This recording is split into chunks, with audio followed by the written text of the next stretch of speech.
പുരുഷന്മാരിൽ ഉണ്ടാകുന്ന ലൈംഗികപരമായ പ്രശ്നങ്ങളിൽ ഏറ്റവും പ്രധാനപ്പെട്ട രണ്ട് ബുദ്ധിമുട്ടുകളാണ് ഉദ്ധാരണക്കുറവും അതേപോലെ ശീഘ്രസ്ഖലനവും. ഉദ്ധാരണക്കുറവ് നമ്മൾ മറ്റൊരു വീഡിയോയിലൂടെ എക്സ്പ്ലെയിൻ ചെയ്തതാണ്. ഇന്നത്തെ വീഡിയോ ശീഘ്രസ്ഖലനമാണ്, അതായത് പെട്ടെന്നും ശുക്ലം പുറത്തു പോകുന്ന ഒരു അവസ്ഥയാണ്. അപ്പോൾ ഇതിൻ്റെ കാരണങ്ങൾ എന്തൊക്കെയാണ്, ഇതിന് നമുക്ക് എങ്ങനെ മാനേജ് ചെയ്യാം എന്നുള്ള കാര്യങ്ങളാണ് ഇന്നത്തെ വീഡിയോയിലൂടെ പറയുന്നത്. എൻ്റെ പേര് doctor Sandra Ajith, medical officer, Prana nature care centre, കൊല്ലം.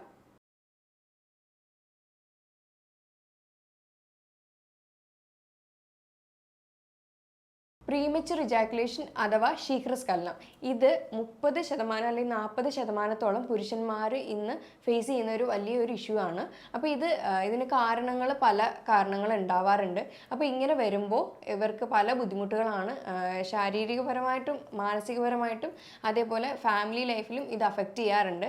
ഡിപ്രഷനിലേക്ക് വരെ പോകുന്ന ഒരു കേസാണ് ഈ ശീഘ്രസ്ഖലനം എന്ന് പറയുന്നത്.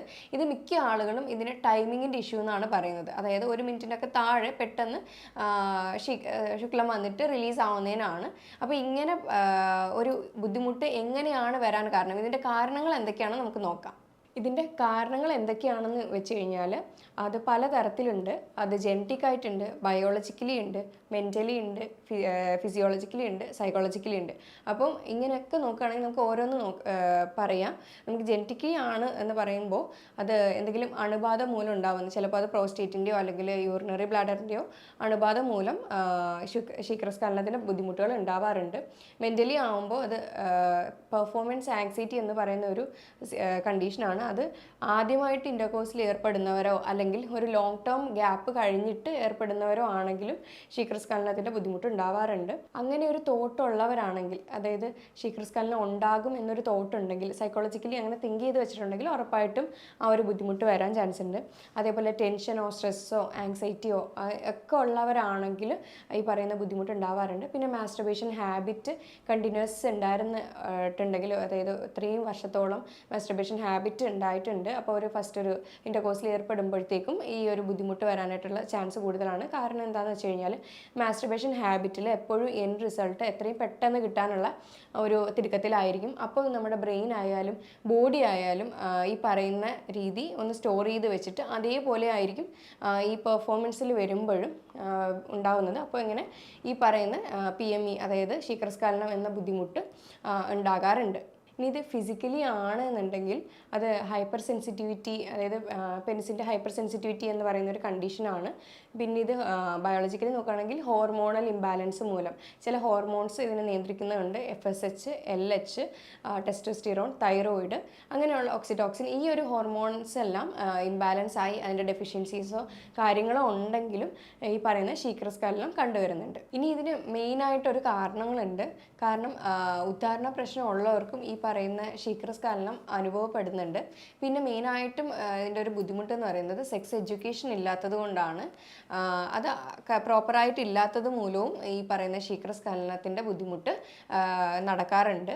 ഇനി ഇതിന് എങ്ങനെ ഒരു പരിഹാരം എന്ന് വെച്ച് കഴിഞ്ഞാൽ, ഇത് കൃത്യമായിട്ട് എന്തുകൊണ്ടാണ് ഉണ്ടാകുന്നതെന്ന് ആദ്യം കണ്ടുപിടിക്കാം. അത് കണ്ടുപിടിച്ച് കറക്റ്റായിട്ടുള്ള ട്രീറ്റ്മെൻറ്റ് അതിന് പ്രൊവൈഡ് ചെയ്യാം. പിന്നെ പ്രത്യേകിച്ചും കൗൺസിലിംഗ് വേണ്ടുന്നവർക്കാണെങ്കിൽ ഫാമിലി കൗൺസിലിംഗ് കൊടുക്കാം. ഇനി മെഡിക്കേഷൻസ് ആണ്, അതിൻ്റെ സപ്ലിമെൻറ്റ്സ് വേണ്ടുന്നവരാണെങ്കിൽ എന്തെങ്കിലും ഡെഫിഷ്യൻസീസോ കാര്യങ്ങളോ ഉണ്ടെങ്കിൽ അതെടുക്കേണ്ടതാണ്. ഇനി അതല്ല എക്സർസൈസ് ചെയ്യാത്തവരാണെങ്കിൽ ഉറപ്പായിട്ടും pelvic floor exercise, Kegel exercise എന്ന് ടൈപ്പ് ചെയ്ത് യൂട്യൂബിലൊക്കെ നോക്കിയാൽ ഒരുപാട് അവൈലബിൾ ആണ്. അപ്പോൾ അതൊക്കെ ഡെയിലി ബേസിസിൽ ചെയ്യാം. പിന്നെ ഡയറ്റാണ്. ഡയറ്റിനകത്ത് ഒരുപാട് ഇമ്പോർട്ടൻ്റ് ആയിട്ടുള്ള കാരണങ്ങളുണ്ട്. കാരണം കൂടുതലും നൈട്രിക് ഓക്സൈഡ് റിച്ച് ആയിട്ടുള്ള ഭക്ഷണങ്ങൾ കഴിക്കാൻ നോക്കുക.